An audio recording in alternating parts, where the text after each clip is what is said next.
はじめに、今回はナムコの名アーケード基盤ナムコシステム2とワルキューレの伝説の魅力に迫る。書籍及びインターネットで調べた情報と中の人の経験とで進める。開発者の方または非常にお詳しい方、動画の間違いを小やつめでスルーできない方、またはゲーム映像だけを楽しみたい方は他の投稿者様による素敵な動画がたくさんありますので、ブラウザバックを強く推奨する。それでもよいよという方は少々お付き合いいただきたい。2、ナムコシステム2について。まずはワルキューレの伝説を表現したナムコシステム2ボードを見ていこう。ナムコシステム2ボードは5つの CPU を搭載している。システムは CPU たすグラフィックスの2つのボードで構成されている。 CPU ボードの詳細。 CPU ボードはマスター、スレーブ CPU、 サウンド CPU、IO CPU、シリアル I、FCPU を持つ。テキスト、スクロールレイヤーの生成とビデオピクセルジェネレーターとサウンド生成の役割を持つ。 CPU1、マスター CPU68000、12.288MHz。 CPU2、スレーブ CPU68000、12.288MHz。 CPU3、サウンド IO エンジン6809、2.048MHz。 CPU4、VIP 入力ポートマイクロコントローラー63005、2.048MHz。 CPU5、シリアル I、F コントローラー 8.192MHz。 複数のボードでの通信用と想定。本作は未使用、利用可能性もあった。5つの CPU はすべて中央の 2KB デュアルポート SRAM を介して接続されている。2つの68000は右側に、サウンドと IO 制御 CPU は左側にある。各68000には独自のプライベートバスエリアと、2つのデバイス間の共通の共有エリアがあり、そこにビデオラム、デュアルポート、スプライト生成などのロジックが配置されている。すべてのサウンド回路は CPU ボードに含まれており、以下で構成されている。ヤマハ YM21513.57954MHz。FM 音源用ステレオ DAC、YM3012 と併用。4オペレータ FM 音源8チャン出力。アルゴリズムによっては制限波、サイン波であれば32音鳴らせた。ノイズの発生も可能である。1980年代のアーケード基盤で長く採用された当時の少年たち憧れの FM 音源である。動作ロックとして本来は 3.58MHz を与える仕様になっている。システム2では当然きっちり 3.58MHz を与えている。X68000 シリーズでは 4MHz が与えられていたように多少この値を外れていても動作した。この場合、本来とは違う音程の音を発生する。このような環境の場合、YM2151 の内部レジスタに与える音程パラメータを調整して本来の音程で発生させる必要がある。しかしこの音程の調整を行った場合、3.58MHz を与える環境で発生させた音と完全に同じものが出力される保証はない。さらにコンピュータの周辺 IC としては異常に動作が遅く、プログラマは使用に苦戦した。ナムコでは書き込みの遅さから来る、チップに指示を出してから実行されるまでのラグ、遅延を解消するために、専用のカスタム IC とデュアルポートの RAM をこのためだけにボード上に実装している。バッファから CPU が直接データを取っていくことによりラグを解消していた。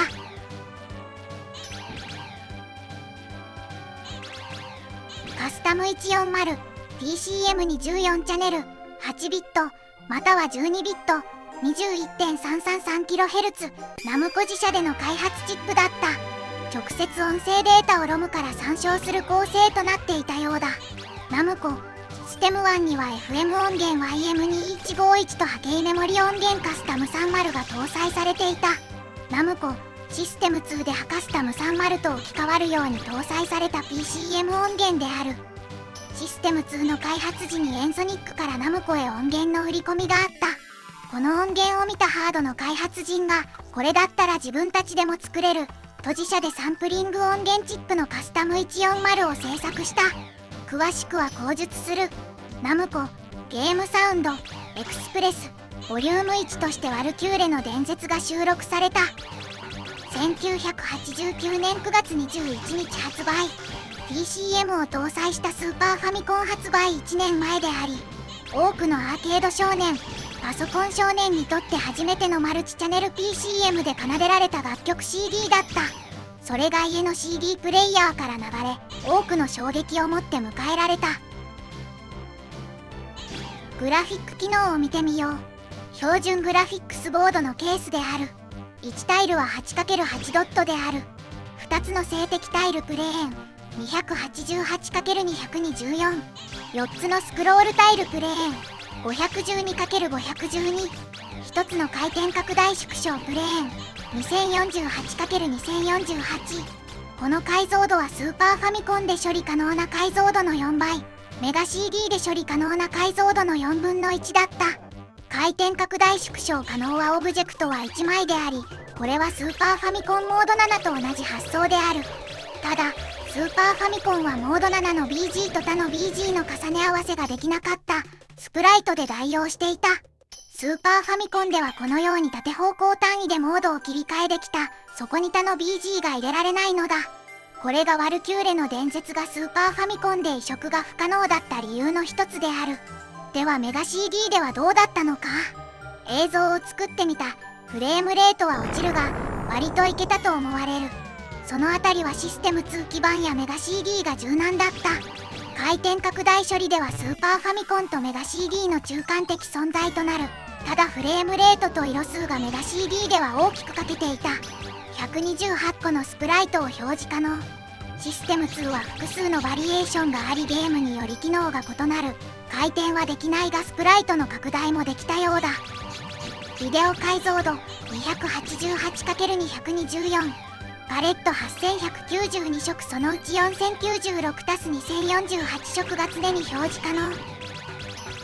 データ容量 4.54MB、36Mbit。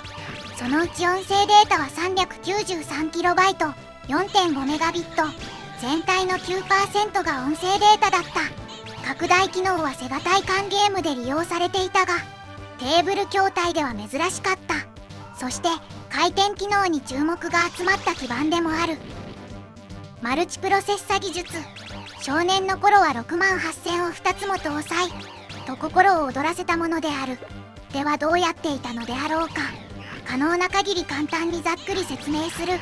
お詳しい方は生温かく見ていただきたい。マルチプロセッサの前にシングルプロセッサを解説する。今は CPU にキャッシュメモリと呼ばれる高速なメモリがあるが68000の時代はなかった。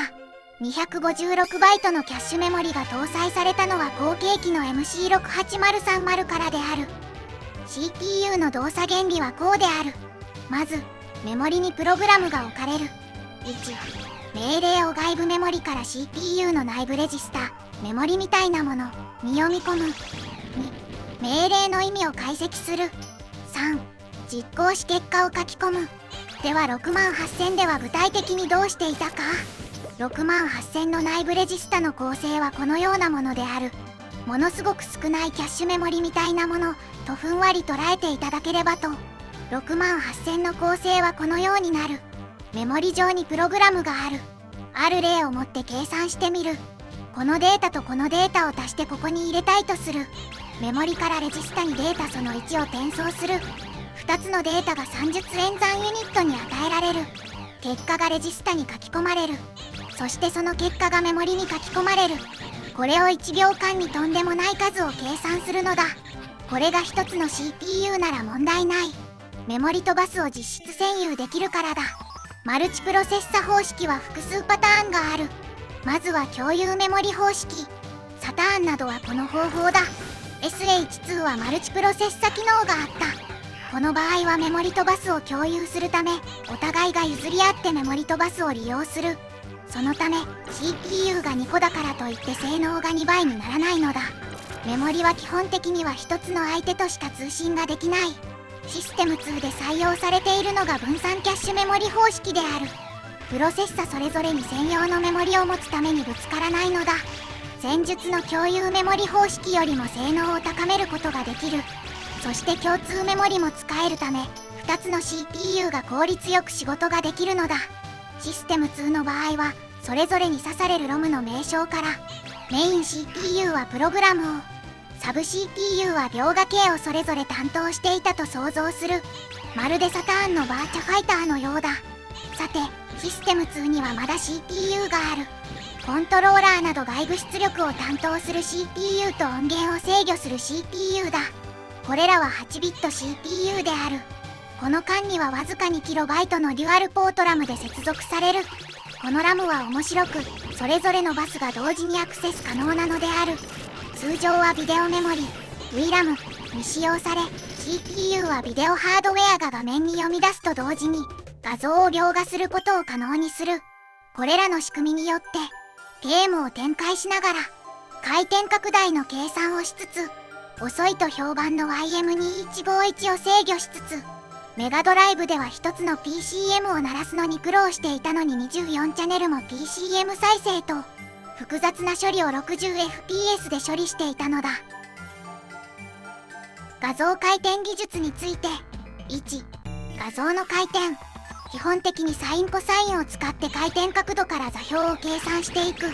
計算自体は難しいものではないのですが、いかんせん量が多い。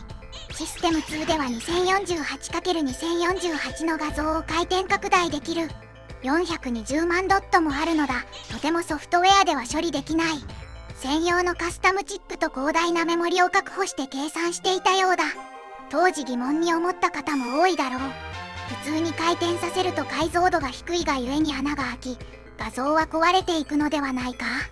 実際その通りだ。生島氏の解説がわかりやすいので引用させていただく。わかりやすくマリオさんに登場いただく。元のドットが回転したことによってどこに行くか計算する。計算結果は予想通り穴だらけになる。回転するということは実質画像が大きくなるので欠落するのだ。ここで逆の発想を行う。回転させるのではなく、回転のちの画像を作るとして計算し元の画像から色を取ってくるのだ。こうするとドットの欠落はなくなる。2、回転の方向。メガ CD 解説のサンダーホークで画面が回転しているように見えるのは実はメガドライブと書いた。スーパーファミコン、メガ CD も二軸回転可能だった。1つ目の回転は先ほどのマリオの回転である。2つ目の回転は奥行き方向の回転で使っている。メガ CD デモのくるくるや F0 の遠近効果を思い浮かべてほしい。とこのように当時は回転拡大機能が人気だった。3、PCM 再生技術。ここで今更ながら PCM 再生技術をおさらいしよう。すべての音は波形で表現される。実際音は複雑な組み合わせとなっている。ドラスレファミリーで触れたが、複数の波形が混ざるとこうなる。PCM はアナログの音をデジタルに変換する技術で3つの要素がある。1、標本化。波形は無音から最大の音まで激しく変化する。これを1秒間に何回測定するかの指標となる。CD の規格では 44.1kHz である。これは1秒間に44,100回音の波を記録するという意味である。なぜ 44.1kHz であるかという理由であるが、人間は 20kHz の音が識別できる限界とされる。それを再生するのはその倍の周波数が必要となり、40kHz 程度は必要となった。ではなぜ 44.1kHz という中途半端な数字なのか。これにはソニーの技術が関係する。家庭用 VTR を利用しビデオ信号として音声を記録する技術があった。ビデオ信号は NTSC 規格に準拠して、水平周波数がモノクロ放送用 15.75kHz である。15.75kHz の場合は回転ヘッドの記録不能時間が15分の1回ある。操作線1本に3つ分のステレオ16ビット量子化データを記録できたので、1秒間に記録可能なデータは 15750×14÷15×3 イコール44100個となり、44.1kHz というサンプリング周波数となった。これが音楽業界と合わせてゲーム業界の基準となる。2、量子化。今度は音の高さを何段階で計測するかとなる。CD の場合は16ビット、65536段階で測定する。ここちらは符号付け整数と呼ばれて、最初の1ビットがプラスかマイナスかを意味する。要するにマイナス32,768からプラス32,767での測定となるのだ。標本化ビット数はソニーが16ビットコンバータを開発したことで16ビットとなり、そのまま CD の規格になった。こちらは高ければ高いほど音質は良くなる。スーパーファミコン以降はおおよそ16ビットである。それ以前は8ビット256段階が多く、ナムコシステム2では12ビット4096段階となる。3. 符号化。最終的に取得されたデータは0または1のデータになる。ここで ADPCM 技術がある。ADPCM は前の音からの差分をデータとするのだ。これにより PCM よりもデータ量はおおよそ半分となる。プレステは ADPCM でセガサターンは PCM だった。サウンドメモリは同じ。それでも実質サターンは使えるメモリが半分しかなかったのだ。4. マルチチャンネル再生技術。 PCM1 チャンで複数鳴らせる技術に X68000 の PCM8 とメガドライブの1チャンで4チャン再生できる技術がある。 ADPCM はその仕組みからリアルタイム合成計算処理が難しかった。 X68000 では複雑な計算で 68000CPU をフルに使ってリアルタイム合成処理が可能だった。それは X68000 の YM2151FM 音源8チャンと PCM8 チャンを鳴らせるすごい技術だった。若くして亡くなられた江藤博氏が作ったものすごいサウンドドライバーだった。 X68000 があれば80年代90年代前半のアーケードゲームがかなりのクオリティで再現できていた。 M2 の子斉藤明氏もアマチュア時代多くの楽曲を残した。しかしその処理に 68000CPU がフルに近い稼働をするのでゲームでは使えなかった。片やメガドライブの4チャン再生技術 PCM 方式は単純な足し算で良いためサブ CPU である Z80 で制御可能とのことである。これは近年開発された技術で当然メガドライブが現役の頃は使えなかった。最近のメガドライブミニシリーズでそのサウンドを楽しめる。メガドライブ1スペースハリアーなどで使われている。当然音階変更には未対応であり、打楽器以外を鳴らすためには膨大なデータが必要となる。もし当時この技術と安価なロムがあればアーケードの移植作のサウンド品質は高まったと言われている。古の PCM 再生技術。パソコンやゲーム機で PCM を再生することは初期より行われていた。 PCM 音源を積んでいない機材でも工夫して音声を鳴らしていた。古い技術順番で見ていこう。 TSG 1チャンサンプリング1ビットサウンド波の工程オンオフだけで再生。MSX バンレイドッグのガラガラボイスが無線機のような声で印象的であった。 TSG 1チャンサンプリング TSG は0から15の4ビットの値でボリューム変化ができる。それで音を鳴らそうという作戦である。4ビット16段階の PCM となる。メガドライブは PCM8 チャンしか当時は使えなかったのでアフターバーナー2やストリートファイター2でマルチチャンネル PCM を実現している。 TSG3 チャンサンプリング TSG3 チャンを組み合わせることで7から9ビット128から512段階の PCM となる。 TSG とは信じられないほど音が良くなる。 FM 音源による音声再生。人の声は複雑な波形で聞こえる。この波形は完全ではないがシンプルなサイン波を合成して作ることができる。この波形をサイン波の複数チャンネルに分解する処理をする。 FM 音源はサイン波を複数チャンネル鳴らせる。 FM 音源の複数チャンネルを使って複数チャンネルのサイン波を高速で周波数とボリュームを切り替え、その合算により人の声を出すことができる。この前処理を離散フーリエ変換というが大量な計算が必要であり、80年代当時は1秒解析するのに数時間かかったそうである。 TC88 バンシルフィード、ユアンブラー、自己中心波などで利用された。 SCC 仕様。60の1秒ごとに32バイトの波形データを音程を変えて再生。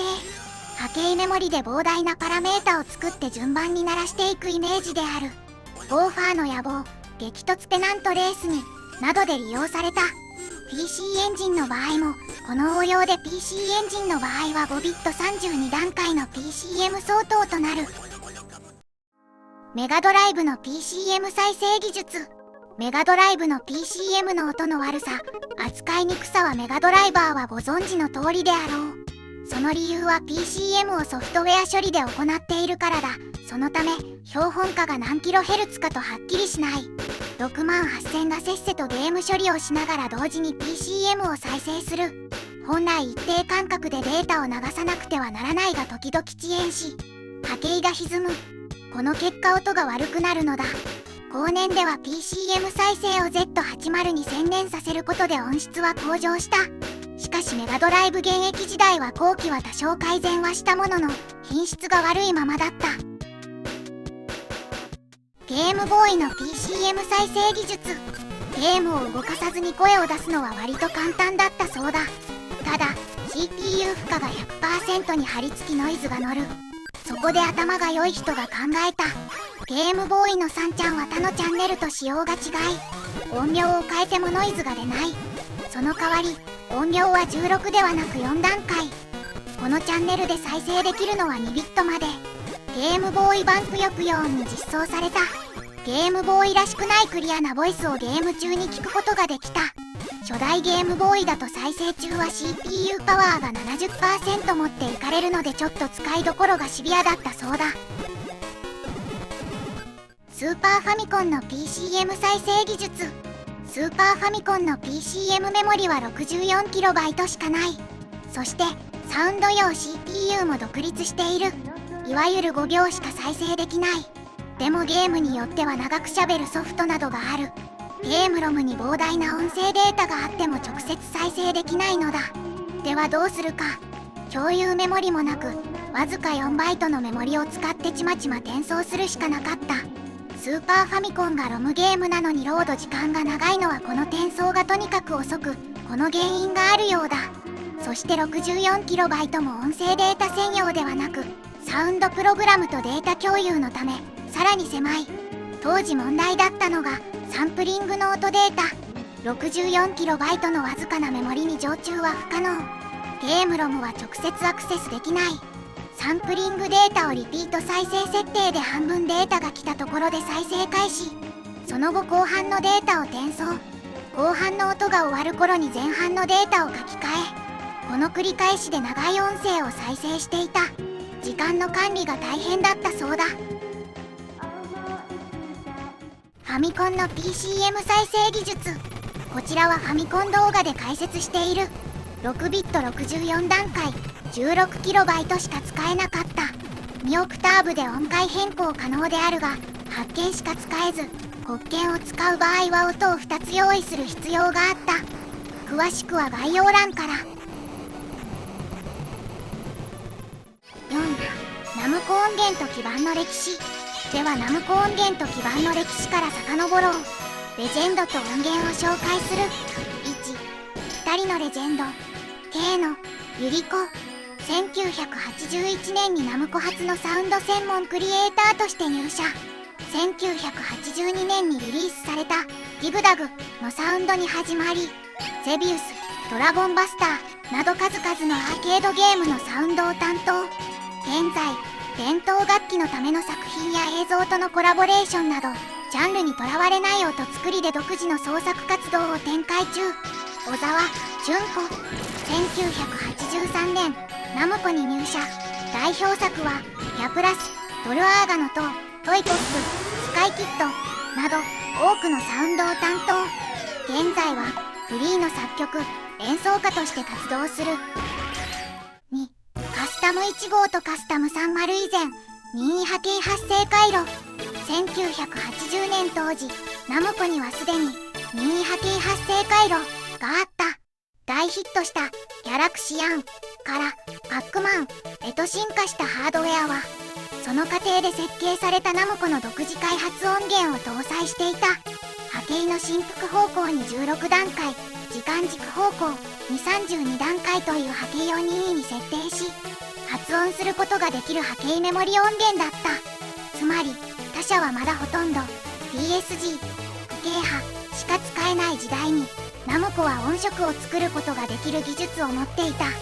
パックマンの制作に関わる石村氏のカスタム1号の元となる任意波形発生回路についての証言がある。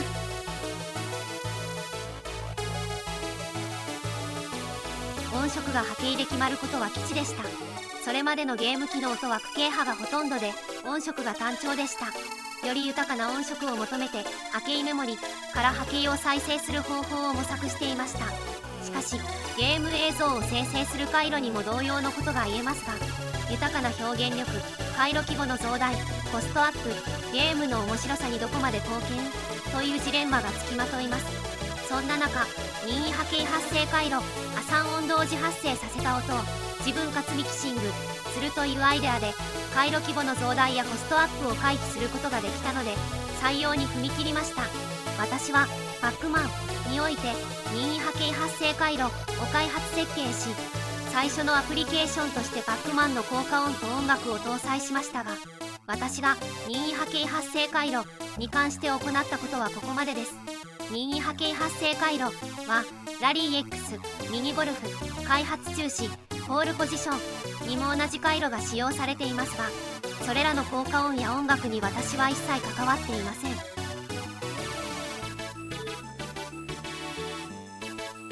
その後、ギャラクシアンのヒットと重なったところでサウンド専門色を入れようということになり、K のゆりこしが入社する。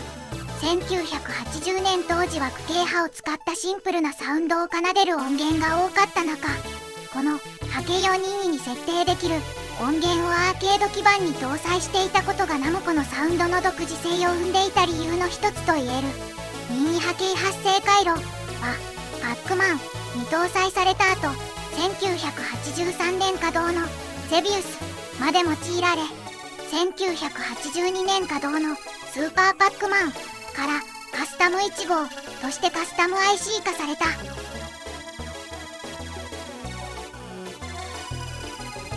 3. カスタム1号とカスタム30。カスタム1号では同時8チャンネルの発音が可能となり、さらに厚みのある音を奏でられるようになった。波形メモリは単音ではブザーのような音がする。この音を2つ重ねるとデチューンによるコーラス効果で透き通った音を奏でられるのだ。人体の体は不思議なもので、左右の耳からそれぞれの音を聞くと脳内でステレオでチューンサウンドを楽しめる。カスタム1号とカスタム30については別動画で詳しく解説している。波形メモリ音源であり、ナムコの80年代で大活躍した音源だ。カスタム30は16チャン、通常8チャン、利用の波形メモリ音源。波形は横32段階、縦方向は16段階である。PC エンジンや MSX の SCC で採用された方式である。ナムコシステム1でも採用され、ドラゴンスピリットのエンディングでもコーラスを担当している。その透き通ったサウンドはファンが多い。中の人も愛してやまない音源である。細江真司氏もドラゴンスピリットで、川田博之氏もギャラが88でカスタム30には関わっていた。川田氏はカスタム30のサウンドで作られたアルバムを近年発売されている。こちらも往年のサウンドを奏でており、全てのゲームミュージックファンに聴いていただきたい名盤である。ラリー、ニューラリー X、マッピー、ビブルラブルを手掛けたKの氏の1年先輩で教育係だった大野木信之氏が試作機を作った。テーブル筐体型で、なぜか画面に星まで流れていて、レバーとボタンが2つあって、それを使って数字や文字を打ち込んでいく。区形波とサイン波とノコギリ波とか波形を3種類ぐらいの中から選んで、あとは音のピッチと長さを全部打ち込んでいく。それでスタートってやると打ち込んだデータが鳴るという素晴らしいものだった。当時は方眼紙に波形を描いてロムを焼いて基板にセットしてやっと聴けた時代で画期的だった。音を作るのは大野木氏とKの氏2人しかいなかった。中の人もやってみるのだが、いわゆる楽器の波形をなぞって波形データを作って狙った音はまず出ない。狙った音を方眼紙に描いてロムに焼いて音を出す。それはものすごい才能だった。当時はイヤホンで聞くとかもなく、筐体から鳴らすしかなかった。から失敗した音もフロア中みんなに聞こえていた。また区形波を鳴らすと正確な四角ではなくて斜めに歪む、意図せず工事倍音が出てしまうのだ。その歪みで生まれる倍音成分も含めてデザインされていた。その後カスタム30が生まれる。カスタム30、同時発音数は8音と16音の2つのモードを備えたサウンドカスタム IC でパックランドから搭載された。カスタム1号まではメインプログラム側でしか制御できなかったノイズもサウンドプログラムで設定でき、ロムだった波形メモリがラムになったことでサウンドプログラムで設定が可能になった。K の氏にとってカスタム30での試行錯誤は面白くって仕方がなかったそうである。マッピーのオープニングもそうであるが、曲の尺と絵の演出がぴったりと合っている。プログラマーから何秒で作ってと言われてその通りに作った。企画者の意図に従ってプログラマーがメインキャラクターの動きを変更するたび、それに合うように曲の長さを調整するという作業はプログラマーと同じ部屋だったから速やかにできた。任意波形発生回路8種類の音色があった。音色は先輩から受け継がれていった。最初はパックマンを手掛けた石村重和氏が作った。その後大野木氏、K の氏、小沢氏と音色を作っていく。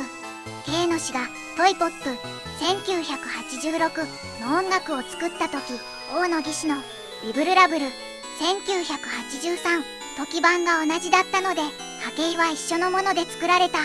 小沢氏は先輩から受け継いだ波形で楽曲を作っていた。K の氏の使っている波形はK の氏の個性をものすごく感じたそうだ。K の氏の効果音のデータは情報量がめちゃくちゃ多いそうだ。60分の1秒単位で複雑なめちゃくちゃ音飛びのするぎゅっと凝縮された効果音を作ることによって音を引き立たせる。それを発明したのが大野木氏や K の氏だった。4 YM2151 システム86から採用。同期版には引き続きカスタム30も搭載されていた。 FM 音源周波数変調を応用した音源。ヤマハが1983年に発売したキーボード DX7 で広く知られるようになり、1980年代前半からアーケードゲーム機にも搭載されて普及し、後には携帯電話にも搭載されるようになった。それまでは難しかったベルなどの金属的な音色の再現が可能になったことが特徴。 YM2151 は4オペレーター合成機を持つ8チャンネルステレオ出力が可能な当時としては豪華な音源で、多数のアーケードゲーム基盤に搭載されている。サンダーセプター1986年7月に FM 音源 YM2151 を載せるという話になった。ハードウェア担当が嬉しそうに新しいチップできたから載せといたよって言ってきたらしいが、サウンドチームはサウンドドライバーから開発環境から全部作らなければいけなくなるので締め切りいつなのよという心境だったそうだ。サンダーセプターは最初カスタム30で作っていて全部作り直しとなり大変だったそうだ。ナムコのサウンドドライバーでナムコフォーマットというものがあった。任意波形発生回路の頃からあった。新しい FM 音源で音を出すまでが大変だった。効果音を強調したい時に BGM が中途半端になっているくらいなら全部ミュートにするという考えがあった。先輩から受け継がれたのは一番大事な音はコインのクレジット音。そしてシステム86がリリースされる。1986年にスカイキッド DX を皮切りに市場に登場。ナムコではそれまでもロムを載せ替えて別ゲームとして利用していた基盤はあったが、システムの名称を冠し同じ基盤をロムを単体で販売して別のゲームとして運用したナムコ初のシステム基盤といえる。サウンド面でハカスタム30とともに FM 音源 YM2151 とボイス用 DAC を搭載。ナムコが YM2151 を採用した経緯がある。中心人物は水谷純一氏だった。水谷純一氏、ファミリーコンピュータ版ドルアーガの塔やアーケード版バラデュークでカスタム30による音声合成などを担当。ヤマハからナムコへ売り込みがあって、ヤマハの方がサンプルを無償での供給があった。その後で契約となった。マーブルマッドネスが販売の時には試作基盤はすでにできていて音は鳴っていた。当時ヤマハは新製品で DX7 6オペレータとその回機種 DX21 のような機種で4オペレータのものを実際に楽器として販売していた。その音はヤマハの展示会場で聞いていて、このクオリティは楽器レベルですごいことと他のメーカーにも売り込みをしていることが分かった。早くやった方が勝ちだと思い YM2151 が安いことを聞いて採用となった。水谷氏が MC6809 につなげ最初のプロトを作った。もともと資料には接続図 YM2151 と対になる DAC、YM301 にとその周辺回路があった。割とすぐにつながって音が出た。 HP64000 で曲データを入力できるバッジやプログラムを書いていくつかの CPU で動かせるように考えて作った。当時はこの FM 音源とマルチチャンネルで出せる音声合成の回路があればナムコサウンドは業界一を維持できると考えた。しかし YM2151 とカスタム30が両方載っていた時、システム86などは別々のデータ形式で入力していた。違うドライバで動いてたのだ。ワルキューレの伝説では YM2151 は全体的にはあまり目立たない。詳しくは後ほど。5. カスタム140。エンソニックからナムコへ音源の売り込みがあり、自社で作ることになったのは前述の通りだ。カスタム140はカスタム30の周波数計算やノイズ生成の思想を発展させ、さらに波形データの知の処理として音量の掛け算、きめ細かさの調整やステレオデータ加算をデジタル処理でき、大容量のメモリに対応したナムコカスタム音源。 PCM ステレオに14チャンネル出力が可能で、ステム基盤ではシステム2より搭載。カスタム140を作るときに FM 音源は本当はコスト面の関係で外したかった。しかしサウンドクリエイターの意見を踏まえて、カスタム140では PCM 音源としてカスタム30の効果音と音声合成 DAC の役割2つを1系統にまとめ、FM 音源は残した。当時 CD プレイヤーが普及して D、A コンバーターが安く手に入るようになってきた。24チャンネルをデジタル加算してアナログに変換するために16ビットクラスの DAC は必須だった。当時のサウンド用ハードウェアにはボイス用のハードが搭載されていて、人の声はインパクトがあっていろんなゲームに使われていた。その分音楽よりもデータ量が増えるボイス用のロムや IC が増えてコストがかかっていた。その分コストダウンのためにボイス系のハードをナムコ音源みたいに一つに集約し研究して作ったのが PCM で録音した音声を鳴らせるカスタム140となった。研究の段階では PCM を再生するための動作テスト用のサンプリング音データが必要となった。最終的にはヤマハのサンプラーを使うことになった。その前に当時の担当者がサンプリングボードを作った。最初に使ったのはファイナルラック2。その基盤しかなかったので、それで無理やり取っていた。ノイズも乗るしループ機能もない。それでも使うしかないというものだった。ファイナルラック2、アサルトくらいまでは使われていた。その後ヤマハのサンプラーになるサンプリングボードであるが、録音したデータはそのままで、カットするとかエディットするとかはまだできない時代であり、手動でアドレスを打ち込んでといった使い方だった。カスタム140ではサンプリングされたデータの音階なども変更できるようになった。最初は簡単にできると思っていた。ここで補足する。音は1オクターブ上がると周波数は倍になる。ドからド、シャープに上がるとドに対して 105.9469% 上がる。グラフにするとこのように2次関数のように周波数が上がるのだ。本題に戻る。例えば取った音から半音下げると 5.9469%、周波数を下げるみたいな形になる。それをやってもまともに聞こえなかった。整数倍は良かった。2分の1とか4分の1だとか2倍、4倍は綺麗に聞こえたが、その間の音階を出すと汚くて聞こえなかった。結局リニア補完という計算を使って実現した。0.9 のデータが欲しい時には0番目のデータと1番目のデータの両方読んできて、内部で演算して 0.9 に近い値を直線補完して出す。カスタム140では24チャンネルあるが、1チちゃんで波形を2つ読んできて処理するということをやって内部でそれを加算して最終的に DAC に渡すということをやっていた。カスタム140を自社で開発しようと踏み切った動機について、楽器とゲームでは必要とされる仕様が似ていても違っている。やはり独自に開発しないといけないとなった。例えばエクステンド、ワンアップ、元木、BGM は一時ミュートして同時にエクステンド音を鳴らすといったことが楽器用の IC ではうまくできないものがあった。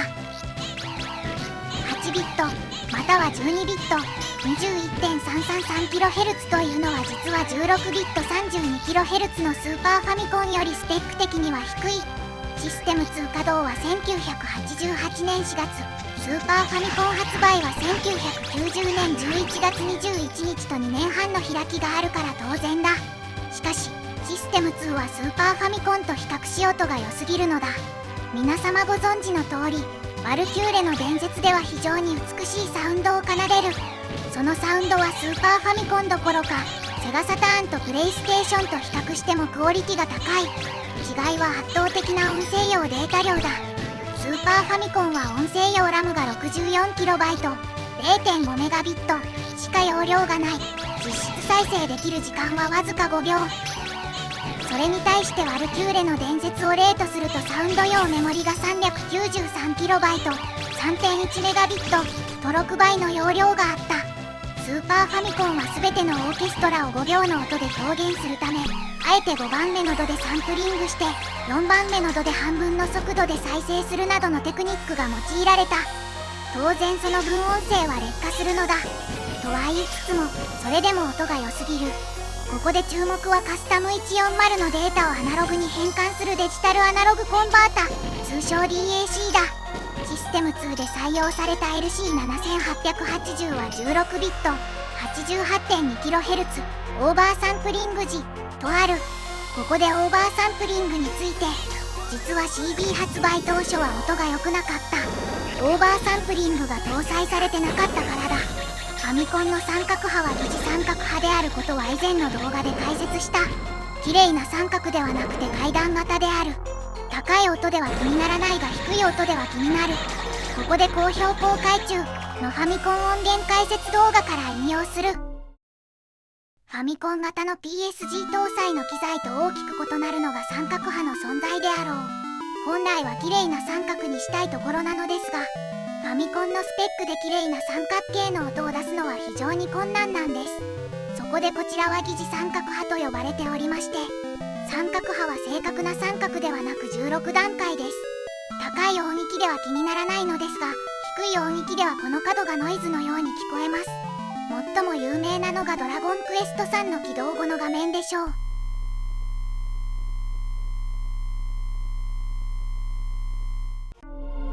TCM も階段のように元の波形を再現する。しかしこの角が少なければ少ないほど良い音を出す。オーバーサンプリングをデジタルからアナログで使う場合はこうなる。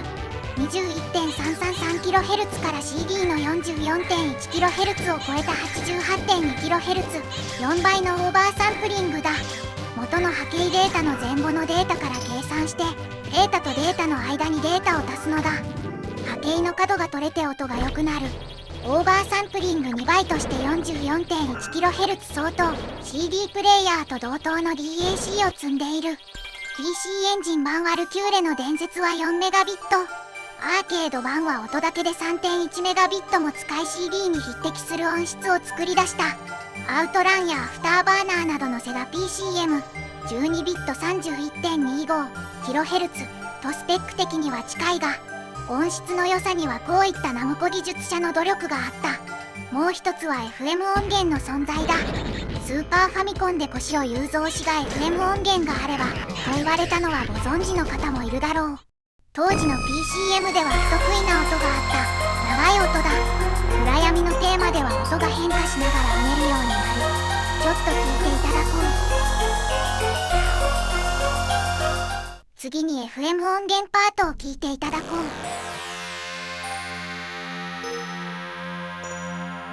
こういった時間変化で音が変わる音が不得意だった。またいくらオーバーサンプリングするとはいえ PCM は階段型のデータだ。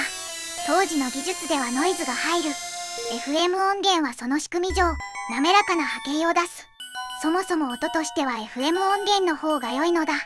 キラキラした金物系の音、ベルの音、笛のような音、エレクトリックピアノ。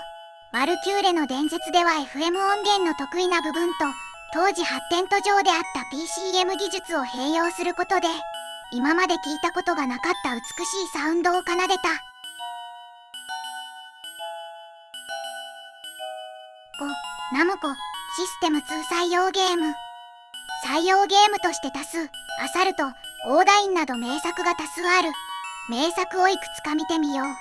アサルトは1988年4月から稼働されたアーケード用多方向スクロールシューティングゲーム。ナムコのシステム基盤システム2の第1弾作品。次期の戦車を操作し地球人による侵略から惑星を守ることを目的としている。同年にゲームの難易度を2タイプから選択できるようになったマイナーチェンジ版としてアサルトクラスも発表された。このゲーム基盤の持つ回転拡大縮小機能をうまく活かし磁気ではなくフィールドを回転させるという方法で同基盤の性能をアピールするとともに分かりやすい操作性を実現した。オーダインは1988年9月から稼働されたアーケード用横スクロールシューティングゲーム。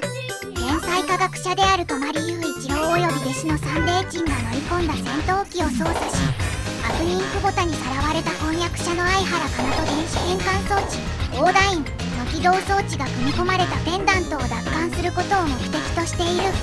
開発はナムコが行いプロデューサーは当時ナムコの社長であった中村雅也が担当。ゲームデザインは後にソウルエッジ1996年お手掛けた大石雅也が担当。音楽はドラゴンスピリット1987年お手掛けた細江真二が担当している。システム2基盤第2弾同基盤の回転拡大縮小機能を十二分に利用し背景に固定された障害物が回転したり敵キャラクターがローリングしながら体当たりするなどこれまでのシューティングとは一線を画した独特の演出やゲーム中に獲得したクリスタル通貨によってパワーアップ用の装備を購入したり福引きをしたりすることができることを特徴としている。ステージ終了の地にボスを絡めた泊博士とチンのアイキャッチが表示されるなど全体的にポップでコミカルな世界観が特徴。本作といえば空中院水中院を経営するみゆきちゃん。彼女のボイスを聞きたくてせっせと通った新種処刑も多いだろう。ただ商売上手でありゲーム後半の値上げが絶妙である。ペリオスは1989年2月にリリースされたアーケード用縦スクロールシューティングゲーム。ナムコのシステム基盤システム2の第4弾作品。1990年にメガドライブに移植された。ギリシャ神話をモチーフとしておりリュポンに囚われた王女アルテミスを恋人である騎士アポロンがペガサスを買って助けに行くストーリー。各ステージの前後にはデモが挿入される。クリアの地のデモはアルテミスがリュポンから必要な拷問を加えられるという過激なもので画面に大きくアルテミスその他登場人物のグラフィックが表示されフルボイスでセリフが流れる。ヒロインを前面に押し出した演出や美麗なグラフィックとアニメーションの出来も相まってギャルゲーの先駆け的存在として評され当時の雑誌ゲーメスト創刊のギャルズアイランドなどでもこの点が大きく取り上げられた。バーニングフォースは1989年10月に発売された業務用の疑似 3D シューティングゲーム。システム2第7弾疑似 3D 方式を使ったシューティングゲームでありプレイヤーはエアバイクおよびエアプレーンを操作し6日間の卒業試験という設定の全6ステージに臨む。1から5日目までは午前午後夜明け方の4つのエリアに分かれており午前午後ではエアバイク夜はエアプレーンによる実戦訓練でエリア内のボス敵を倒す。明け方はボーナスステージとなっておりコース上にある得点ボールを回収する。一つも逃さず得るとパーフェクトボーナスが入る。6日目は夜のみでエアプレーンで宇宙に出ての実戦となる。敵弾に当たった時のみストックが1減り障害物に当たった時はしばらく操作不能になる。ストーリー西暦2100年、宇宙時代に対応するためにツル大学が設立された。この大学の日本柱は地球を自らの環境破壊から守る方法を研究する学問である地球学と、地球外環境で人間が生きるための宇宙生活、惑星移住、惑星探索などを研究する宇宙学である。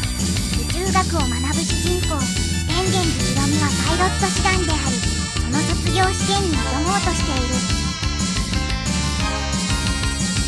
6. ワルキューレの伝説概要。ワルキューレの伝説は1989年にナムコによって日本で発売されたアクションアドベンチャーロールプレイングアーケードゲームであり、システム2第5弾にあたるファミリーコンピュータ用ゲームワルキューレの冒険1986年の続編となる。プレイヤーはワルキューレとサンドラを操作し、マーベルランドの瀕死の農作物を救うためカムーズが奪った黄金の種を取り戻し地上に再び平和をもたらすことである。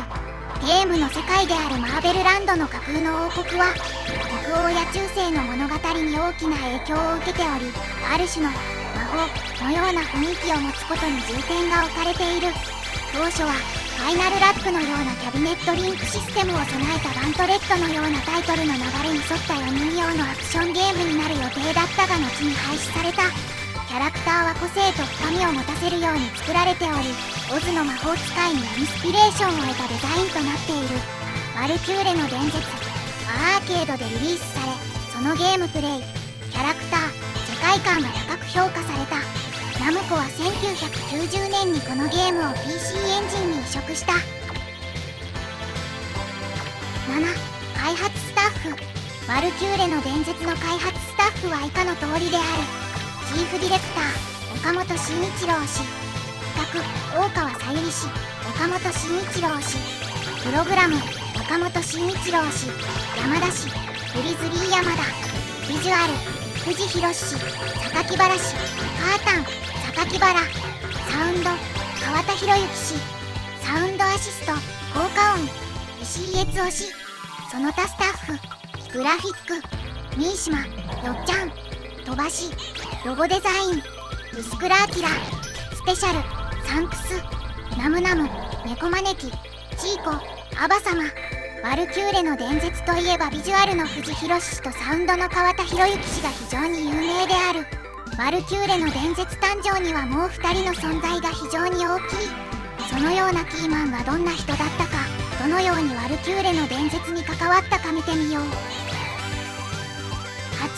8. ワルキューレの伝説のキーマンと開発物語。企画担当大川さゆり、日本大学芸術学部卒業後1983年ナムコ入社。ファミコン版ワルキューレの冒険、アーケード版ワルキューレの伝説、スーパーファミコン版サンドラの大冒険に関わる。入社当初は開発企画課だった。ナムコは入社後2ヶ月程度のゲームセンターでの研修がある。100円玉の重みを知るという趣旨であった。当時社内に発想ルームがあった。自由に遊んで発想を広げる場だった。その後岡本慎一郎氏のチームに入ることになり、ワルキューレの冒険の企画を行う。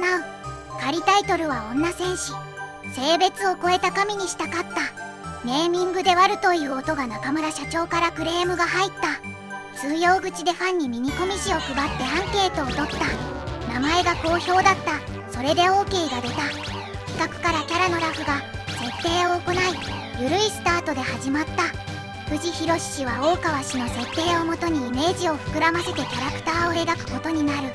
そしてワルキューレの冒険、時の鍵伝説が1986年8月1日発売される。プレイ開始時に星座、血液型、キャラクター色を決めることができた。それでもファミコンの少ない容量で実現できなかったことがたくさんあった。ワルキューレの伝説は岡本氏がプログラムやるとのことで立ち上がった。ワルキューレの伝説のマップデザインなども行っている。他スタッフの大川さんへの証言がある。お姫様キャラであり、性格良くておっとり、美人で可愛らしいのだが天然キャラ。バイクでツーリングするなどスポーツウーマンだった。ワルキューレは大川さんのキャラが出ているとのこと。サンドラの大冒険の後、ナムコを退職されたそうだ。チーフディレクタープログラム岡本慎一郎。1979年入社。その当時のナムコはまだ小さかった。玉川分室所属となり30人くらいだった開発企画に配属となった。当時は企画という仕事が珍しかった。最初はパックマンの手伝いをしてた。バイクでツーリングへ行ったりキャンプをしたりとどっちが仕事をという楽しい職場だった。会社に行くのがストレスではなかった。一応タイムカードは押してたそうである。研修はなんと7ヶ月。地方回って楽しかったそうである。そして開発企画に入った。F1 やれると聞かれてやりましょうと答えてポールポジション話が来たりした。配属3日以内だった。初めてのゲームはブレイクアウトの基盤が余ってたので、それでタンクバタリアンを作った。ゼビウスは途中から参加。すでに開発が始まっていたが、遠藤氏が途中から参加。勝手に進めてああいった傑作になった。人が足りなくなってソル配置と難易度調整などもやった。タンクバタリアンからゴッドイーターまでナムコの歴史と共に歩んできた。実はワルキューレの伝説は初めてのプログラムだった。それまでは企画をずっとやってた。大学でパンチカードとフォートランしかやっていなかった。いきなりシステム2のアセンブラをやることになる。ワルキューレの冒険で富士山に素敵なイラスト描いてもらった。でもファミコンで3色しか使えなかった。申し訳ないという思いがあった。せっかくいい絵があるから何かに活かせないか。冒険の後、いろいろ構想を練っていた。86年ファミコン版、89年アーケード版。その実現には3年かかった。86年時点ですでに企画資料があった。ワルキューレの伝説の企画は大川さんだった。冒険での悔しい思いをバネになんとかできないかなと考えていた。上司に無理を言ってやらせてもらえた。当時ファイナルラップに誘われてた。ワルキューレはプログラマーがいなかった。ワルキューレやらせてくださいとなり、最初はプログラマーがいないことが分かってじゃあ僕がやりますとなって始まった。ワルキューレの冒険の宇田川さん、水谷さんに基本を教わって、アサルトの青柳さんに弟子入りして始めた。よく見るとアサルトタイトルモードとワルキューレタイトルモードはシーケンス同じとのことである。開発期間として、ワルキューレの冒険発売後、最初2年間は大川さんと2人でゲームを妄想していた。その後、縦スクロールゲーム、システム2でやると決まった頃藤弘氏が再度参加となった。そして1年間で開発。プログラマーの立場で実現できることをやった。坂を登るシーンで理論的に違うのだけれど、遠近法の工夫をした。妄想が実現できた。ビジュアル、藤弘氏。もともと大学でデザインをやっていた。生活学部、デザイン学科というのがあった。当時キャラクターデザインはアニメしかなかった時代だった。1982年入社。研修でゲームセンターの店員をやってて、その時やったのがディグダグだった。高田馬場、横浜、小田原と回った喫茶店から集金とかもやっていた。その後、社長直属デザイン科所属となる。ミニコミ誌、ロボットのデザインなどをやっていた。受付小町というロボットは今でも現役で門前仲町のバンダイナムコスタジオで普通に受付している。その後にゲームに転属となる。社長は中村正義の時代だった。その後スカイキットに関わり実物大のセル画で描いた。フィルムに焼き付けてその裏からアニメカラーで塗った。品川のスタジオで1枚もののセル画を描いた。トイポップも同じ手法で描いていた。ナムコは当時キャラデザインに力を入れていて、印刷物に使えるキャラが必要だった。当時はデザイン科とゲーム開発と距離的に離れてた。先にゲームありきで開発が進んで、その後絵の依頼が来るという流れだった。絵は会社の仕事としてやっていた。バベルノ島やファミリーテニスも本来の自身のタッチと違う。ワルキューレは自分のタッチに近い。ワルキューレの冒険は岡本氏から依頼があった。主人公と他キャラを10点、まとめて開発から発注が来た。担当した理由としてはちょうどスケジュールが空いていた。開発とデザイナーで建物が別だった。開発がどんな人かもわからなかった。ファミコン版ワルキューレは 16×16。デザインは2頭身から8頭身まで描いた。結局後、6頭身の採用。ドットありきでの採用だった。ワルキューレの冒険は本当はこうしたかったという思いがあった。毎日勝手に描いて大川さんへ提案していた。1日数枚持っていった。最初は一人でやってた。ファミコンでできることは限られてた。伝説になってからドット絵の表現力が上がった。自身のデザインに近いキャラが動いた。ドット担当者が頑張ってくれた。ワルキューレは8種類デザインを用意した。その中には普通のアマゾネス的な女戦士もあった。選ばれたのは今のデザインで兜をかぶっていた。話を聞いて北欧神話と思い込んだ。キャラ設定を北欧神話にセットした。北欧神話に出ないものはオミットした。ワルキューレの伝説後、その後のシリーズで岡本さんに北欧神話でないと言われた。伝説の時に言ってくれればと思ったそうだ。初めてだから必死だった。北欧神話にしてるので時代交渉的に服にはボタンがない。縦も丸い。資料を買い集めた。それにのっとったデザインにした。脇役もその世界観にふさわしいものに、ワルキューレのキャラの世界にふさわしいようにアレンジした。背景とかも近代的なものは出さないようにした。船もマスト何本もない。一定のルールを作って世界観を作った。そこまで含めてのデザインだった。頭の羽はワーグナーの爆撃、ニーベルグの指輪にワルキューレが出る。アーサー・ラッカムというイギリスの画家が描いた絵に羽があった。それ以外ヨーロッパでは北欧神話では羽の兜は一般的だった。お下げも北欧神話なら普通だった。ワルキューレの伝説は大川氏の設定画が多かった。やることないから描きまくった。本来大川氏が描いた絵が本来のワルキューレとのことである。開発途中は4面通信型ワルキューレがあった。全員がワルキューレ使うと聞いていたので色違いのワルキューレを作った。モンスターは大川氏の絵が元である。サウンド、川田博之。サッカーが好きで読売ランドに所属。小学生の頃クラブチームに入ってた。1984年ナムコ入社。小沢純子さんの1年後輩。アメリカでパックマンがヒットしていた。前年は100人採用だったが30人になっていた。その翌年も30人だった。当時パックマン、ゼビウスと見た目、デザインが優れてた。就職活動をするとき手に取った雑誌の最初が関東カラー特集がナムコだった。開発企画家だった。ミスタードットマンとして有名なギャラクシアン、ラリー X、ギャラガ、ゼビウス、マッピー、お手掛けた小野博さんの席が写っていた。壁に天井までプラモデルが積んであった。こんな会社があるんだと思った。もともとものを作りたかった。ゲームセンターでも気に入ってた。ゲーム企画が希望で小野さんの後ろ隣の席に配属された。小野さんのプラモデルは増えてた。最初は企画見習いを 2,3 年やっていた。最初は開発企画、源平東馬伝、ピストル大名の高橋幸雄氏が同期だった。当時フレックスなし、土曜日も出勤半分。新人歓迎会をビルの屋上でバーベキューをやった。アットホームな会社だった。昼休みにはボードゲームで遊んで、社内でバンド組んでいた。課外活動が充実してた。社員旅行でテニス大会、ゲーム開発を得ると視察旅行へチームで行ってた。K のゆり子さんがいた頃からサウンド専任があった。ギャラガやマッピーを手掛けた大野木さんはもともとプログラマーで半々だった。大野木さんも素人ではなく素養はあった。他の人も自分のメインの仕事以外もクロートに出だすほどの素人のレベルだった。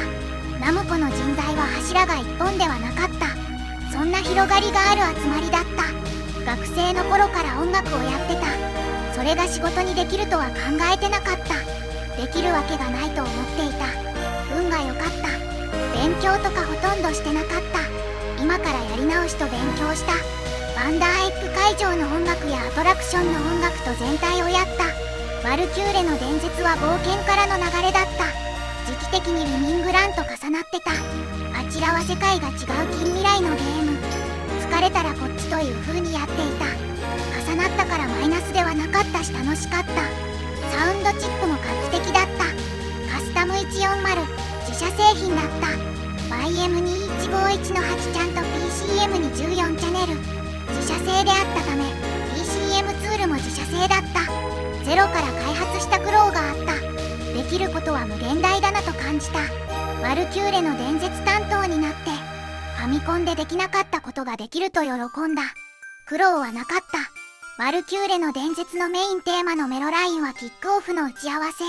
レジュメにメモった、それが始まりだった。大川さんの設定や、ワルキューレの冒険、その他いろんな要素が引き出しとなって、その時一気に集約された。仕事が来るときはすぐ考える。根源は、衝動。衝動に勝るものはない。テストプレイを社内でやった。戻った人がテーマソングを口ずさんでた。よっしゃーと思った。その後、ワルキューレの伝説はナムコサウンドエクスプレス1作目だった。ワルキューレの声は今では巧妙な声優の方となった。テレビで聞かないことはない。直接お願いした。当時は駆け出しの卵だった。ワルキューレの伝説のサウンドはもう自分としか言いようがない。テーマ、ゲームの方向性、世界観、それに沿ったものを作った。9. 藤博氏インタビュー。ここで藤博氏のインタビューを見てみよう。2つのインタビューがあり、すでに紹介した部分と重複する部分は省略している。最初のインタビュー時期は1990年である。インタビュアーはずんだもん。藤博氏は四国メタンでお送りする。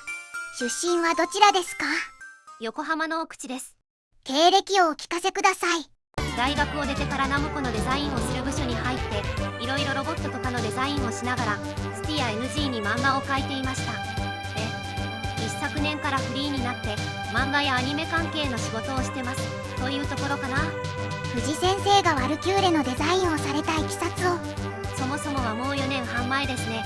FC 版のワルキューレの冒険の企画原案が出来上がっていて、それに使う具体的なデザインを作ってくれという話が来たんです。その時点ではワルキューレという名の女戦士という設定だけだったんですが、ワルキューレというからにはやっぱり北欧神話のワルキューレをイメージしてデザインしました。アーケード版ワルキューレの伝説まで随分時間が経っていますが、本当は FC 版の出たすぐ後から企画は始まってたんですよ。開発が遅れたんです。僕が開発一部に移ったのが3年半前で、もう企画が進んでた。雄大な計画ですね。とにかく新しい基盤を使った新しいタイプのゲームにしようということで、最初はガントレットみたいな4人同時プレイにしようかとか、ファイナルラップみたいに通信でやるとか、ワルキューレ、サンドラ、コアクマンと、あと1人で。ツールですが、笑い、お金拾ってばっかり。それで、敵や自分のキャラクターは FC のデザインをそのまま使うということで、ワルキューレとかのパターンをドットで起こしてたんです。でもゲームの方はまだ進んでいなかったので、企画の人の出すイメージを具体化したり、僕自身アイデアを出したりしながら進めていきました。上の方にスクロールしていくのなら地図で言えば上は北だから、汝、北へ向かえ、と、NG に絵物語風のイントロが載ってたでしょう。あれは鉛筆のラフをコピーして着色したんだけど、あんな感じのを1枚15分ぐらいで書いて、スタッフに、こんな感じ、って渡して、200枚ぐらい書いたかな。もったいない。ぜひ見てみたいですね。本当は海賊船の上での戦いとか、火山上空での空中戦とかもやりたかったんですよ。エンディングが良いですね。企画の大川さんといって、この人は FC 以来のワルキューレの生みの親なんですが、その人やチームのリーダーの岡本さんとも映画を一本見終わったように仕上げたいねというのがあって、エンディングのメッセージとかも大川さんのものです。もっとゲーム中にセリフとかも出したかったんだけど、どんどんはしょってエンディングに詰め込んだみたいな。言葉にしてしまうと恥ずかしいけれど、思いやりで世界を救いたい、そしてその反対の人間の私利私欲みたいなものを敵の親玉に象徴させて。でもゲームでは神の子がお金を拾う。壁に押し付けてもうないかな。あ、もう一個あったとか言ってね。キャラデザインで大川さんのもう落書きみたいな絵が来るんですよ。こういうのって感じで、ちゃぶ台ワニって呼んでるんですけど、ソーチキスっているでしょう。あれがそのまま来るんです。うわー、もうこいつの体の構造はどうなってるんだって感じで、いやーもう味がある絵なんですよ。見せたかったですね。これが真実のワルキューレ世界だみたいな。ネーミングもスタッフの間でサンドランドに住んでるからサンドラとかカオックとか安易なの。笑い。一番気に入ってるキャラクターは何でしょう？ツールかな。美味しいやつなんですよ。物語とか作るときに。絵柄としてはワルキューレかな。デザインで気を使った点やイメージなどありますか？いつもそうだけど、他の人が描くことになるかもしれないのだから、誰が描いてもワルキューレだとわかるように気をつけましたね。イメージいい？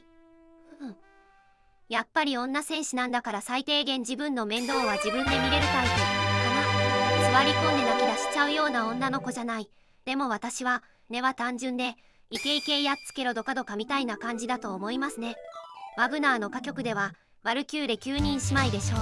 だからゲームのワルキューレの他にも赤いワルキューレとか青いのとかいろいろいるんですよね。ゲームに出てるのはあのワルですが、アーケードでは小悪魔が少ししか出なくて残念でしたね。4人プレイ用の絵のデータが膨大にあったので使ってあげようと小悪魔じゃなくてもよかったんだけど、 FC 版では毒針ブスブスの雑魚だったのに女の子と分かった途端人気が出ましたね。でもあれ女の子じゃないんだよ本当は。ああいう一族なの、好奇心の赴くままに毎日をひょうひょうと生きてるっていう、確かに中性的な感じが、やっぱり実はあの服が本体でベロに顔が描いてあって油断して近寄ってきた男をバクッと。そうかもしんない。サンドラはゲームではなんかボケっぱなしだけど普段はぼーっとしてても肝心な時は強くなるはずなんだよね。妻子を養うために畑も持ってるんですよ。それで畑の作物が全滅して世界に異変が起こっているのを農地から察して旅に出るんです。そういうやつなんです。イメージ的にはブースかなんです。笑い。実はサンドラにはナムコにモデルがいたんです。のっそりしてて絵を描く人に動作とかはあの人を見るんだよ。でズールもズール一族の一人なんだよね。生まれた時から全員あの性格。親子や仲間同士で騙したり騙されたりしてるんでしょうか。放浪民族じゃないのかな。行商して回ってるという。最初に出てくる女神様はあれは一応あの世界の創造神なんだけれど、でも私は企画の大川さんだと思ってる。なるほど、女性の方だったんですか。あの人はもう FC 版以来のワルキューレの母ですから。ワルキューレはこの本のベスト10でもゲーネスト本誌のキャラクターベスト10でもダントツで1位なんですよね。イラストもこんなに。読者のイラストを見ながらなかなかみんな好き勝手に解釈してますね。小説とかアニメみたいに具体的な固定した姿がないからやりやすいのかな。ああ人が描くとこうなるんだって感じて面白いですね。ああこれ頭から羽が生えてるな。ハイスコアランキングのグラフィックでついてるのがあるんですが、あれは鉢巻きですよ。この幅広の剣はバイキングの剣がモデルなんです。スカートは1枚布をぐるっと巻いてベルトで留めてあるんです。ゲームのデザインではやはりワルキューレが気に入っておられるのでしょうか。一番初の仕事だったし一番自分の絵柄に近いものを出せたからね。でもゲームの寿命なんて本当に短くて開発には何年もかけてても数ヶ月で消えてしまう。それでもこうやってプレイヤーに覚えていてもらえるのは嬉しいですね。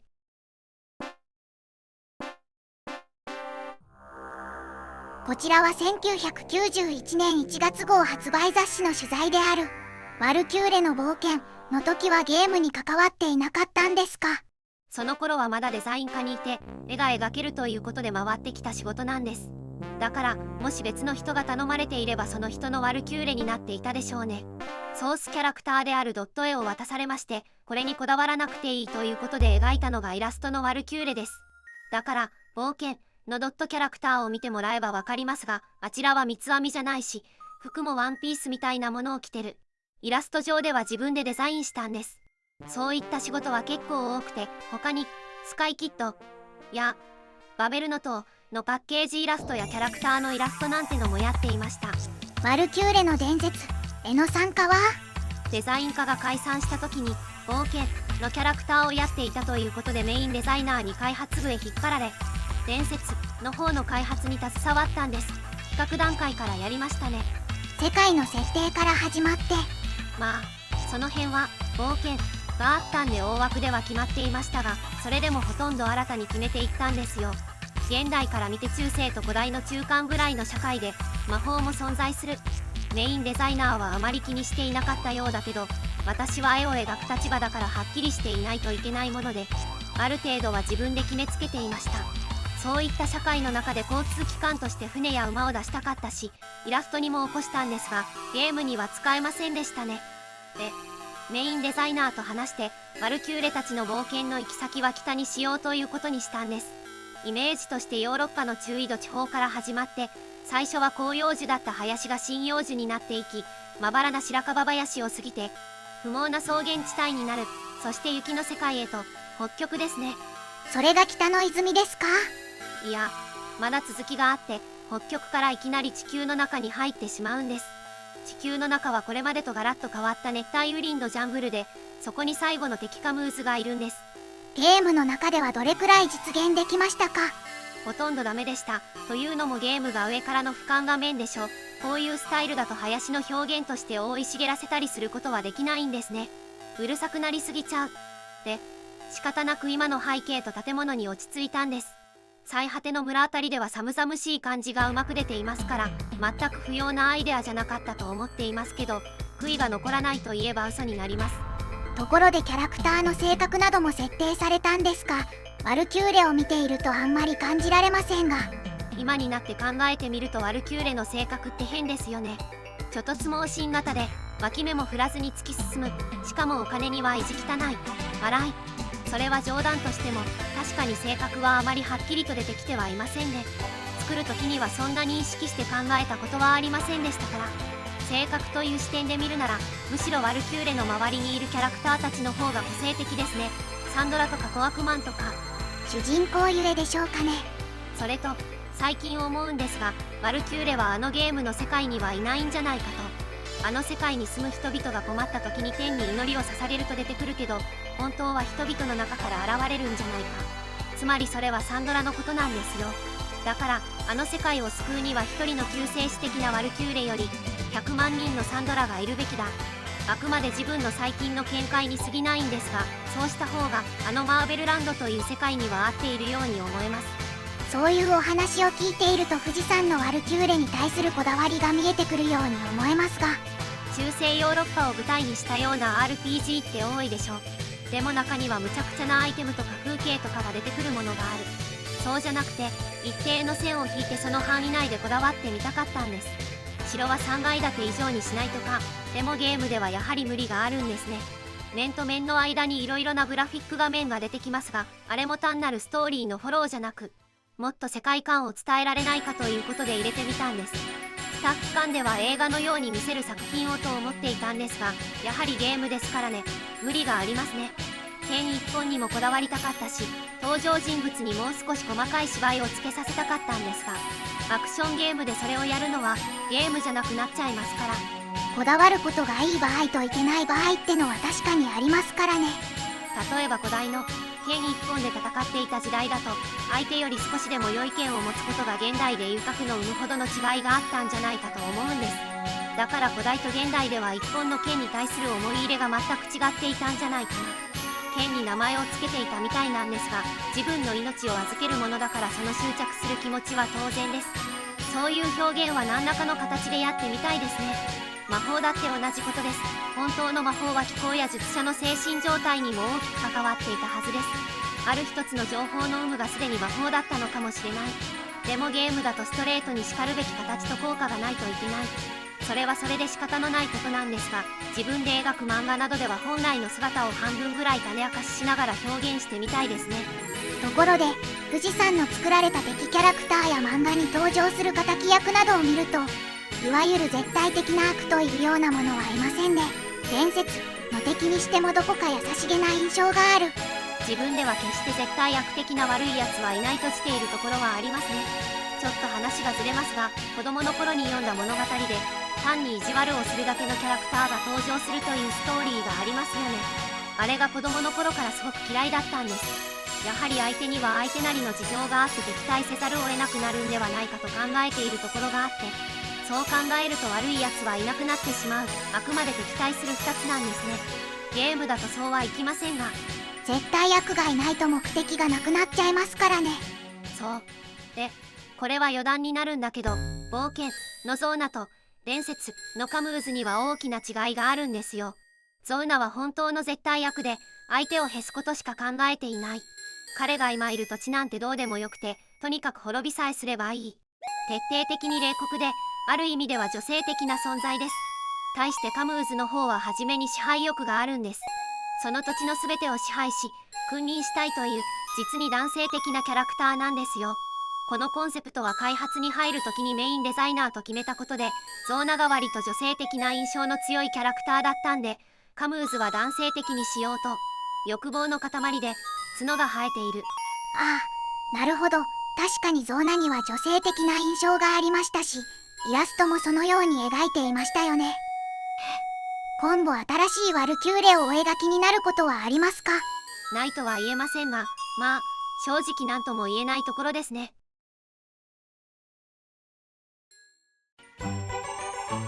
こちらはワルキューレ三姉妹の初期コンセプトアートである。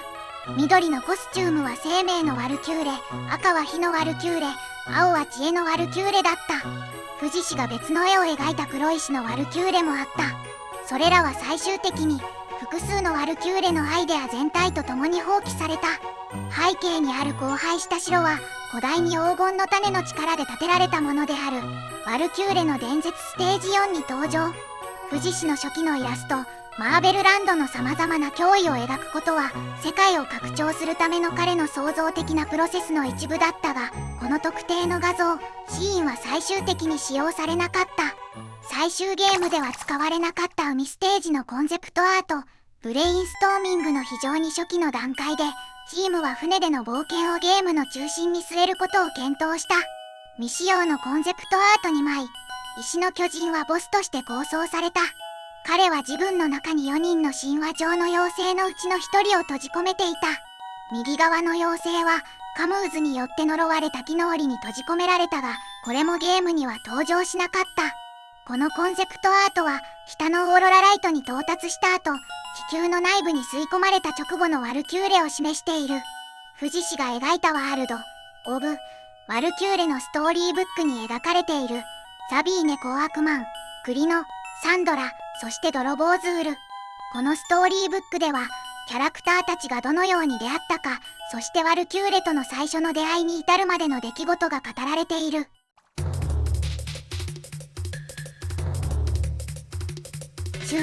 大川さゆり氏インタビュー。ここで大川さゆり氏のインタビューを見てみよう。インタビュー時期は1991年である。インタビュアーはずんだもん。大川さゆり氏は四国メタンでお送りする。オリジナルキャラクターを作る上でどういった点を最も注意されたのでしょうか。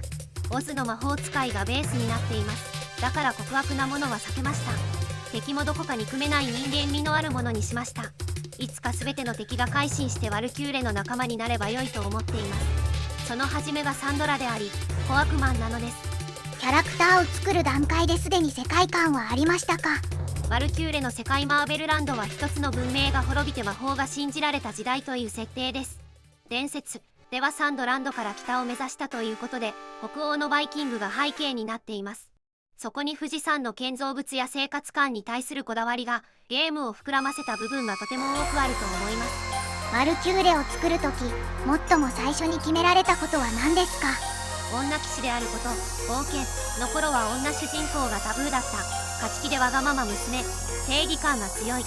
伝説と冒険では設定上の変更点はありますか？改心させたサンドラを主人公にしたこと。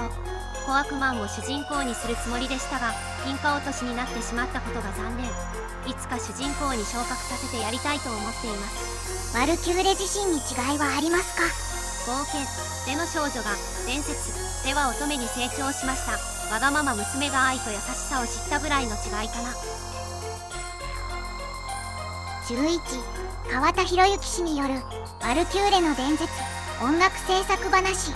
川田博之氏によるワルキューレの伝説に関することが X にポストされていた。内容を抜粋して紹介する。開発のお話。当時ワルキューレの伝説の作業は初代ウィニングランと並行で進めていました。どうしてかと言いますと、そりゃサウンド担当者が少なかったからです。ウィニングランはナムコ発の 3D レースゲーム。当時のアーケードゲームとして最先端を行くグラフィックともあれば、サウンドにも気合が入ります。プレイヤーがコインを入れてくれた瞬間から、これは今までと違う、こんなの初めてとワクワクしていただけるようなものにしようと思い、これは多分業界初だったでしょう。コインオンは自分がボコーダーで歌ってます。使用したボコーダーはコルグ DVT-1。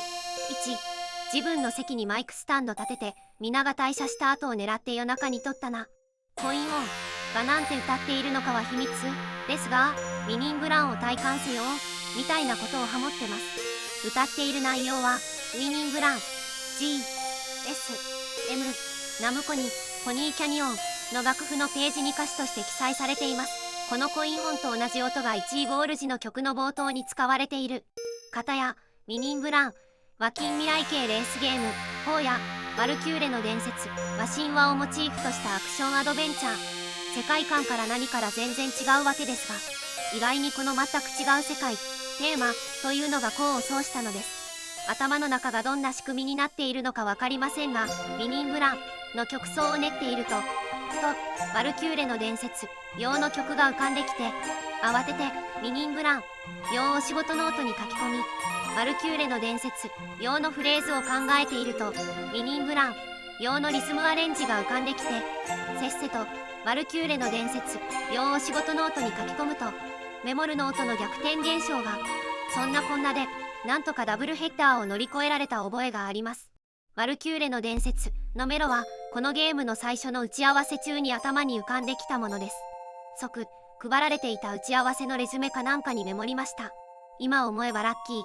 後で考えるにファーストインプレッションって大事だなと。アイデアやインスピレーション、演奏もそう。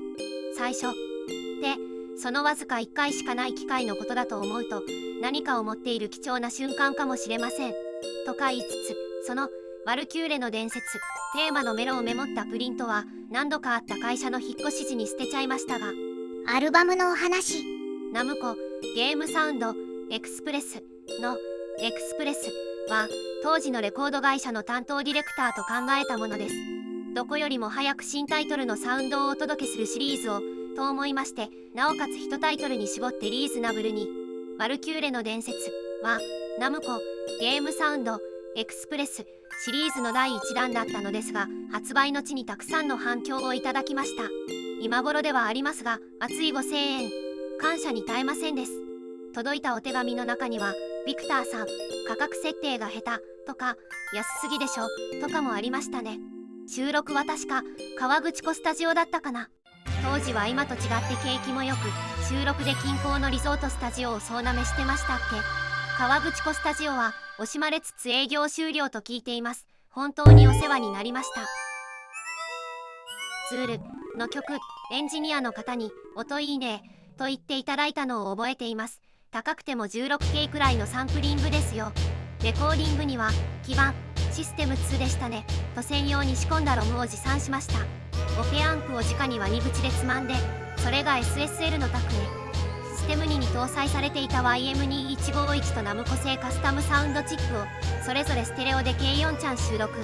当時プロツールとかまだ登場してなかったもので、もともとはサウンドデザイナーっていうソフトだったんですよとちょっと脱線。そうそう、サウンドエクスプレスボリューム1 2アイテムゲットジングルを収録せずにすみませんでした。 iTunes ストアやメロキャラでは配信させていただきましたので、よろしければ。楽曲について。たまに質問のあるバルキューレの伝説のメインテーマを奏でるストリングスについて、常に同時に3本の異なるサンプルをテンポディレイ風に鳴らしてます。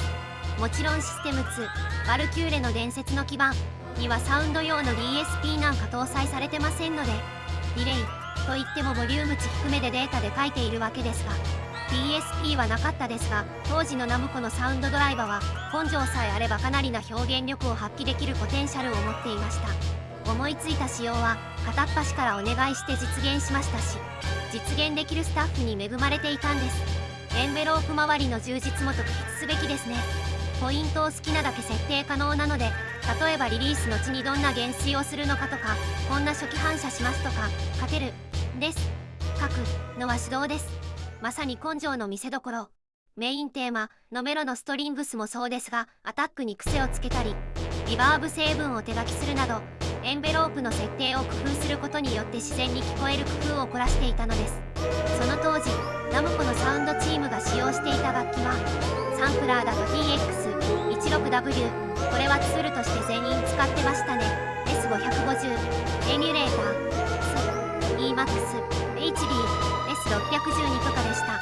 シンセサイザーだと DX21、 ナムコシステム PCB と同じ FM チップ搭載をはじめとして DX7、 DX816、 B50、 プロフェット、P8、 あれコルグ系ってなかったんだっ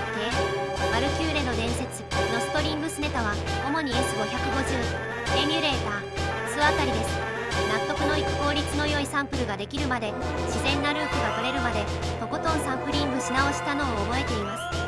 明けを目で確認しながら、なんて環境は当時まだなかったので、頼りになるのは自分の耳だけです。これまた根性のいる作業でした。フィルターがスイープするような長めの音はサンプリング容量の問題から FM、YM2151 で、レゾナンスがかったベース、金物系、ベル系、固めのシンスといったところも YM2151 担当です。 FM 音源の扱いは入社前から DX7 を散々エディットしてた経験がものを言ってます。 YM2151 をいろいろとエディットしてみて思ったのは DX7 よりもざらついた質感が好みだなということ。パラメーターを際どく設定するとめちゃめちゃチープでかっこいい音を出してくれたりします。自宅ではまだ TX81Z が FM8 に負けずに現役。業界道中期はシステム基盤ステム1の第1弾です。当時の業界のトレンドだったのですが、この基盤にも FM 音源 YM2151 が採用されたことで、サウンド面の表現力が格段にアップしていたのが嬉しかったですね。 CX7、128 と YRM12 とか買い込んで音色作りに没頭しましたよ。最初は CX5F だったかな。そうです、 MSX です。妖怪道中期用に効果音からシンドラから有名どころのシンセ音までありとあらゆる音色ライブラリーを一式こさえました。あのお化けが出るぞ的なプレジット音ももちろん FM 音源です。ピッチエンベロープをかけ、さらに LFO をかけるとお化けサウンドの出来上がり。曲中のシンドラ音とかもモジュレーション三昧。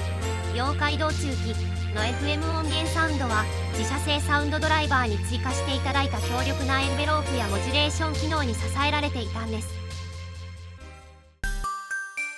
ワルキューレの伝説はほぼカスタム140のサウンドが中心だ。一曲だけ例外がある。それはアルバムにも収録されていないネームエントリープロローグの若干のアレンジ曲である。この曲は FM 音源 YM2151 だけで美しい旋律を奏でる。当然カスタム140の音なども使えたはずだ。また FM 音源だけであることも誰も気がつかない。そしてシステム2に FM 音源が採用されてよかったとの発言もされている。川田氏は近年カスタム30だけを使ったアルバムをリリースされている。カスタム30のサウンドを愛されたように FM 音源 YM2151 も深く愛されていたのだ。この曲には時代が PCM の時代となっていく中で川田氏が残した FM 音源への最後の感謝の気持ちを表しているように感じるのだ。そして時代は PCM の時代になり、FM 音源はその役割を終えていく。1989年のシステム21では YM2151 は引き続き採用されたが、1992年後継機システム22では採用されなかった。時代はテクスチャー付きポリゴン PCM サウンドの時代になったのだ。12、僕たちにとってワルキューレの伝説とはどんな存在だったのか。1989年当時中学3年生。最初ゲーメストの扱いは小さな扱いだった。画面写真もなし。翌月号で開発中の画面が紹介される。この時点で期待が高まっていた。何かすごいゲームが出るらしいと。その翌月号では表紙を飾ることになる。その後の人気は語るまでもないだろう。翌年1990年過去すべてのゲームでの女性キャラクター人気投票があった。当然ぶっちぎりでワルキューレは1位。なぜか6位にオーダインのショップ店員みゆきちゃんが入っていた。すべてのアーケード野郎の憧れであり、このキャッチコピーは知る限りすべてのゲームの最高峰だ。時を1989年に戻す。ゲーム音楽は FM 音源の時代だった。1989年8月14日、メガドライブ発売日。1989年7月21日、IS-3、PC8801、アーケードにとんでもないゲームが登場した。テーブル筐体での拡大縮小、可愛らしいグラフィック、聞いたことのないサウンド、雑誌での広告が印象的だった。難しくてゲームセンターでは1面もクリアできなかった。その後 CD が発売される。それこそ擦り切れるまで聞いた。ナムコがメガドライブに参入。小躍りして喜んだ。ワルキューレの伝説が僕のメガドライブでできるかもしれない。1990年7月20日メガドライブ版フェリオス発売。1990年8月9日 PC エンジン版ワルキューレの伝説発売。1990年10月19日メガドライブ版バーニングフォース発売。フェリオスとバーニングフォースはしっかりと買った。それでもワルキューレの魅力にはかなわなかった。メガ CD が発表され、今度こそと願うも発売されなかった。PC エンジン版は友人の家でプレイした。よくできていた。拡大処理とかはなくてもワルキューレがそこにいた。羽飾りがなびいてゲームの中で生きているように見えたのだ。ワルキューレに恋した新種処刑も多くいるだろう。イースと同じ結論になるのだが、ワルキューレの魅力は開発スタッフが思い描いた世界観だろう。大川さん、岡本さん、富士さん、川田さん、一人でもかけていたら実現しなかったゲームだったと思う。まさに80年代のテーブル型筐体ゲームの伝説となったゲームだった。本作からゲーム音楽の主役が FM 音源から PCM 音源に変わっていった。そのサウンドと映像はゲーム発売から35年経っても色あせず、モニターの中のワルキューレは今日も生き生きと羽飾りをなびかせて、美しいサウンドの中で伝説の冒険をしているのだ。今回の動画はここで終わりです。